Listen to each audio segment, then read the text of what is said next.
గురుగారు, మకర రాశి వారికి ఈ వారం ఎటువంటి శుభ ఫలితాలున్నాయి? మకర రాశి వారికి 4 గ్రహాలు యోగిస్తున్నాయి. 6లో కుజుడు, 7లో గురువు, 9లో శుక్రుడు, 3లో శని.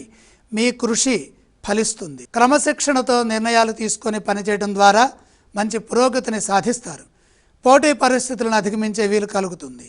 కార్యసిద్ధి ఉన్నది. భార్గవ యోగం అదృష్టాన్ని ప్రసాదిస్తుంది. ధనయోగం శుభప్రదం. స్థిరమైన విజయాలు సాధించడానికి శుక్రగ్రహం సహకరిస్తుంది. లక్ష్మీగ్రహం ఒక్కటి సహకరిస్తే విజయం త్వరగా సిద్ధిస్తుంది. ముఖ్యమైన పనుల్లో ధైర్యంగా ముందడుగు వేయండి.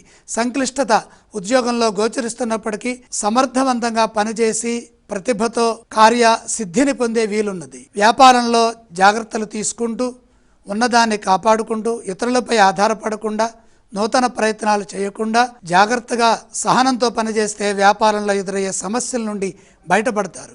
ఆర్థికంగా ఆదాయం మెరుగుపడే అవకాశం ఉన్నది. భాగ్య శుక్రయోగము లక్ష్మి అనుగ్రహాన్ని ప్రసాదిస్తుంది. పెట్టుబడుల విషయంలో జాగ్రత్తలు తీసుకోండి.